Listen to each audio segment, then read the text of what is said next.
In this session, we are going to learn about the concept of electric potential. As you saw in the previous session, we saw what an electric field is. Basically, we had a charge configuration, and then we said that this charge configuration will modify the space around it with a field of influence, and if any positive test charge enters this field of influence, this field will exert a force on this charge. And then we looked at the concept of electric field intensity and electric field lines as a means to describe this electric field. In this session, we will learn about electric potential.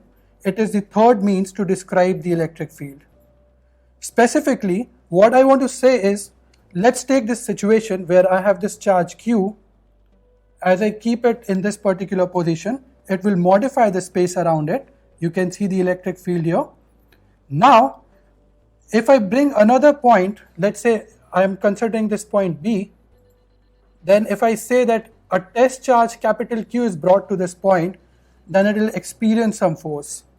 One way of describing this force is with the help of electric field intensity, which is E. It's a vector quantity, and it is defined as the force experienced here by a unit positive test charge. I'll use capital Q to denote we are talking about the unit positive test charge. Next, we also saw that for this point, aside this particular quantity E, we could depict it graphically with the help of field lines. It turns out that for this particular point B, we can also define a third quantity. This quantity is called the electric potential, and the symbol that we will use here is V. And electric potential also basically gives us some information or description of this electric field. In this particular session, we will learn at the line of arguments that lead us to the concept of electric potential. So in that series of arguments, the first concept that we have to learn is that of an electrostatic potential energy. So this is what we are going to discuss next. I'll write electrostatic potential energy.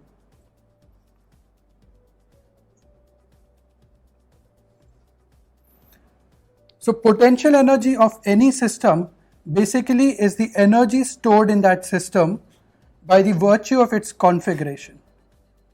Now, if we talk about a system of two charges, let's say like this, we have one charge Q here and the other charge capital Q, then because this is a system of charges, it will hold some potential energy inside it. And here, the meaning of configuration simply becomes the separation of these two particles.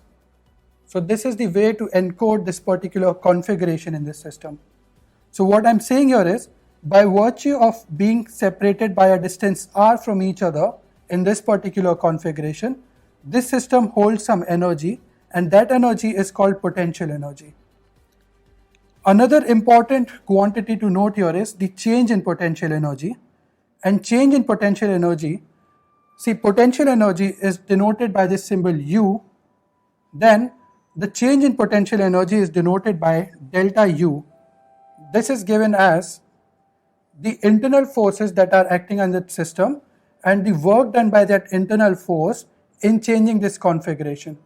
Let's define the system even further. I say this is point A and this one is point B. And let's say this distance is R1 for now. And then under the influence of these internal forces, let's say this particular test charge capital Q moves to another point C such that AC this time is R2. Now these internal forces given by the Coulomb's law must have done some work in this movement, right? You can see that this force will be acting along this line and the displacement is also along that line. So there is some work done by these internal forces. Then the work done by those internal forces is equal to the negative of the change in potential energy. This is a standard definition of change in potential energy. We will accept it as it is and then derive other quantities on the basis of this definition. So here I can write the change in potential energy is negative of the work done by the electrostatic force here. Let's try to apply this definition in this particular situation. So let's say I'll redraw this situation for you just to have a better clarity. I have point A here, and there is a charge Q that is kept here, and then there is point B where charge capital Q was initially kept, and this distance AB was R1, and then B started moving under the influence of this electrostatic force, and let's say it reached point C here, such that AC, this distance, has become R2 now. So in this motion, let's take a snapshot of the time during that motion. Let's say the point has reached here, and this point I'll denote as P, then AP, let's say, is R. At that particular time, there is some Coulomb's force acting between these two charges. Let's say under the influence of these Coulomb force, there is a small displacement. We will call it a differential displacement done at this point Q, or rather the charge Q moves from R to a new position which is given as R plus dr. So if we want to find out the total work done by under this displacement by the electrostatic force, we can simply use the formula work done by the electrostatic force. This is given as the electrostatic force itself dot this displacement, which is dr for us. And then you will see that in this particular configuration, even F is acting in this direction, which is same as the direction of dr, which will simplify this dot product as F into dr into cos 0, which is 1. So I have to calculate F dr. Let's substitute this expression for electrostatic force. I know it will be given by Coulomb's law, which says the force acting between these two particles is KQQ upon R square. And then I have a dr here. So because this particular quantity here is the small amount of work done in this small displacement, if I want to find out the total work done in moving this particular charge from point B to point C, I have to integrate this equation here. I will integrate this equation like this and try to find out what is the total work done. And then when we have to solve this integration, we have to apply proper limits. This point has started moving from position R1 and has reached to a position R2. If we find out this integration, you can see that these three quantities are constant. I will take them out of the integration sign, and then integration of 1 upon R square is simply minus 1 upon R. And if I put in the appropriate limits, I will get, because I have minus 1 upon R, I can write it as 1 upon R1 minus 1 upon R2. So this is the expression for the work done by the electrostatic force. Now if I want to find out the change in potential energy that has occurred due to it, it will be given by the minus of work done by electrostatic force. I will write it here itself. This equation then converts into KQQ, and then I have 1 upon R2 minus 1 upon R1. So we have 1 upon the final separation minus 1 upon the initial separation. Now this gives us the formula for change in potential energy. How do we find out the potential energy at a particular location? To do that, we have to interpret this equation in a certain way. Let's say this change in potential energy is the difference. Let's say if we define potential energy for two different configurations, once when it is at R2, which is the final potential energy, and once when it was at R1, which was the initial potential energy. I think this substitution is perfectly reasonable to make here. We have described the change as the difference in potential energy between these two configurations. Then, out of convention, we can define one of these configurations to be having zero potential energy. So the convention that we usually follow is this, that let's say initially the separation is very large, and then at that time the potential energy of the system is zero. So that's the convention we use. We say that UR1 is given for basically R1 tends to infinity. It means that the initial separation between these 2 points is very large, and then at that time the potential energy of the system was 0, then this formula gives us the change in potential energy. What we have is final potential energy minus initial potential energy. But this time, the initial potential energy is 0. So the formula that we will get if we make this substitution is that of the final potential energy itself and not the change. So the formula then becomes, if we let it remain in the same form, it will be U of R2, the potential energy at this new configuration. This will be given as substituting R1 tending to infinity, this particular quantity goes off, and then the result that you get is K capital Q small q upon R2. To generalize this equation, we remove the subscript 2 and we write that the potential energy at any general point R is given by this formula, K times capital Q into small q upon R. Now, after having defined the concept of electrostatic potential energy, let's transition into defining this concept of electrostatic potential. So for this, let's consider that we have a region full of electric field, and then I have a positive test charge, let's call it capital Q, that is kept here.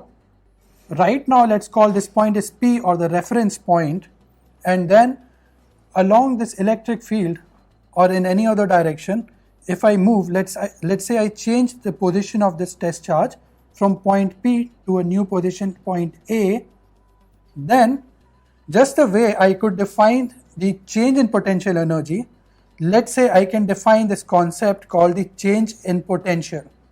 So the change in potential then can be defined as VA minus VP, and this has a specific definition. The definition is the change in potential energy per unit positive test charge. So right now I have this charge Q that is traveling, and the new potential energy is UA, the old potential energy was UP. Then if I divide it by capital Q, I get the definition for potential difference. So this reasoning is extremely analogous to defining this statement. Here also what we had initially done was, we said that we don't know about what is the absolute potential energy, but we have a formula for finding out the change in potential energy. We found the change in potential energy as the negative of the work done by the electrostatic force. Then what we did was, we said that let's say the initial point at which the earlier configuration was, let's say that potential energy at that configuration was 0. Then this change in potential energy also gives me the absolute potential energy at this particular point R2. Same logic we will apply here. We will say that let's say the potential at this reference point P was 0. You will see that it will correspond to the potential energy UP being equal to 0. And then what you will get is the definition of electric potential. Electric potential at any general point A is given as VA minus VP, such that VP is 0, and it is given by this formula. It's like the change in potential energy per unit positive test charge. It turns out there is another very interesting way to interpret it. Let's say we are applying an external force F in carrying this charge from point P to this new point A. So if you want to find out the total work done by the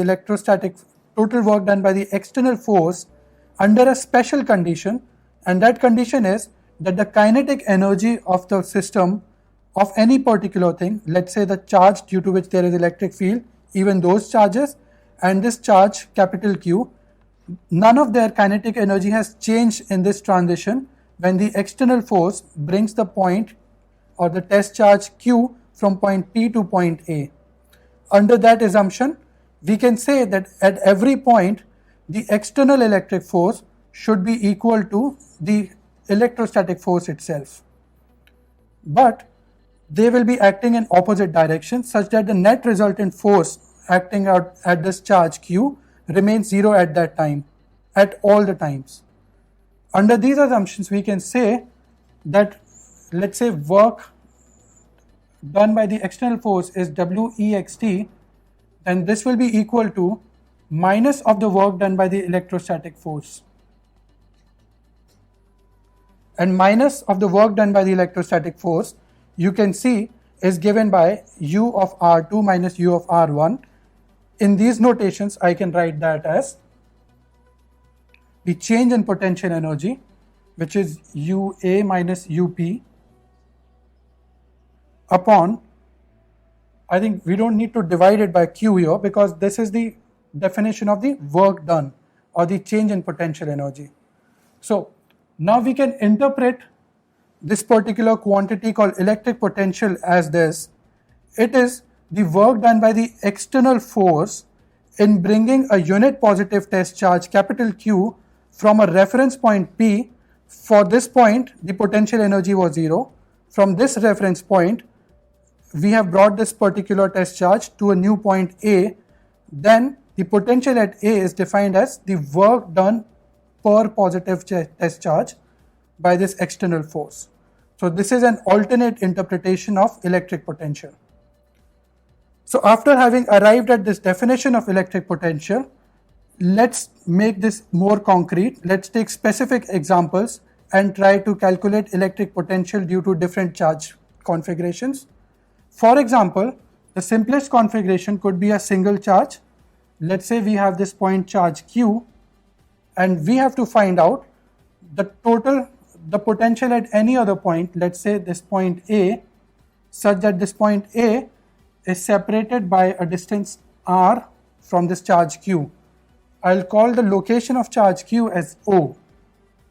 Then, to arrive at this definition of potential VA, what I can say is VA is nothing but UA minus UP upon Q, where UA is the potential energy at configuration A and UP is the potential energy when it is 0. So this term will go to 0, and in the denominator I have capital Q. So let's say this is the positive test charge capital Q that we have kept at point A. Then what we have to find out is UA, or the potential energy when this test charge is at point A. This can be given from the simple formula, which is K capital Q, Q upon R. And then if I divide this potential energy by the positive test charge itself, which is capital Q, I will get the expression for potential at point A as K times small q upon R. This is the expression for electric potential at any general point due to a point charge. Now, it is a good time to discuss about what are the units of electric potential. So, units of the electric potential can be defined from this particular expression. You can see in the numerator, we have the change in potential energy or energy. So, the units for energy are joules, and then for charge we have coulombs. So, for electric potential, the units become equal to joules per coulomb. Also note one thing, that electric field, which was another way of describing the electric field intensity, which was another way of describing the electric field, was a vector quantity, but electric potential is a scalar quantity. So, this time if we apply the principle of superposition, that is, if we want to find out the total potential at a point A, if we have a lot of source charges, let's say I have small q1 here, small q2 here, and a q3 here. If I want to find out the total potential at this point A, what I will have to do is, I will have to find out the individual potential or the potential due to charge q1 first. Let's say this is V1. Then I have to find V2, which is the potential due to charge q2, and then I have to find out V3, which is the potential due to charge q3. Then the total potential at point A becomes a scalar sum this time. I'll write V1 plus V2 plus V3. In case of an electric field, what we did was, we took a vector sum applying the principle of superposition. This time we have to take a scalar sum. Let's take a small example to consolidate this particular aspect. Let's say in our example we have a rectangle ABCD such that BC is 4 centimeters and AB is 3 centimeters, and then at points A, B and C I have charges Q1, Q2 and Q3 respectively, such that Q1 is 4 microcoulombs, Q2 is 5 microcoulombs and Q3 is 6 microcoulombs. I have to find out the total electrostatic potential at point D. Now, the law that I will use to find out the total electrostatic potential is that of the principle of superposition. According to this principle, I can say that the total electrostatic potential Vd at point D, if I denote it as V, then I can say that V is equal to V1, which is the potential due to charge Q1, plus V2, the potential due to charge Q2, plus V3, the potential due to charge Q3. Now, I can write the expressions for V1, V2 and V3 very easily. I know the formula that I have to use. For a point charge, the potential is given as K times the charge Q upon R, where R is the separation between that charge and the point at which we have to calculate the potential. Using that formula, V1 becomes equal to K times Q1 upon R. Here is this line AD, which is 4 centimeters. So I'll write everything in SI units. So I'll have 4 into 10 to the power of minus 2. Then V2 is K times Q2, and then this time R for BD will be R for V2, right? And BD, if I use the Pythagoras theorem, I can say this is 3 centimeters, then this also will be 3 centimeters, this is 3, this is 4, then BD, the hypotenuse, has to be 5 centimeters. So I will write 5 into 10 to the power of minus 2 meters here. And similarly, in place of V3, I can write K times Q3 upon CD, which is 3 centimeters. So this will be my overall expression. Let's try to calculate this. And also, if I substitute Q also in SI units along with K, I can write that the units here will be joules, the units of energy per coulomb. We will learn later that there is another name for this particular quantity, joules per coulomb, and that name is volts.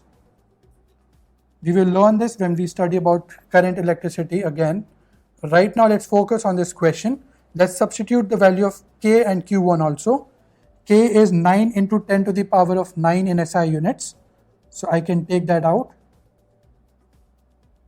And then Q1 I have as 4 microcoulombs. I can write it as 4 into 10 to the power of minus 6.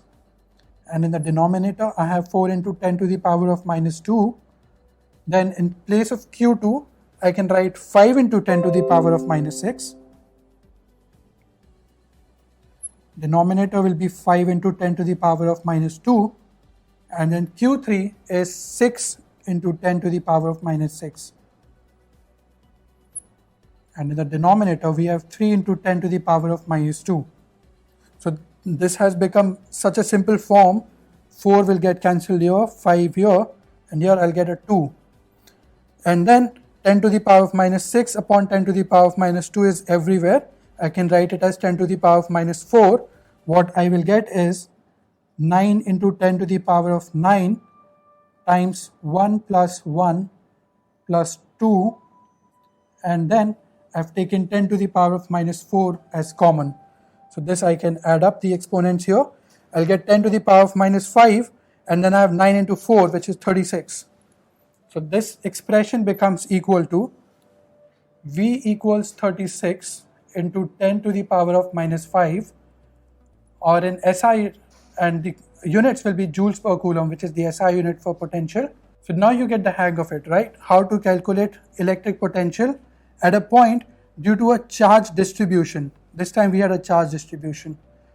We saw a similar thing happening when we were studying about the electric field intensity, and you see the pattern is repeating. The only difference between the previous case and this one is that the electric field intensity was a vector, whereas electric potential is a scalar.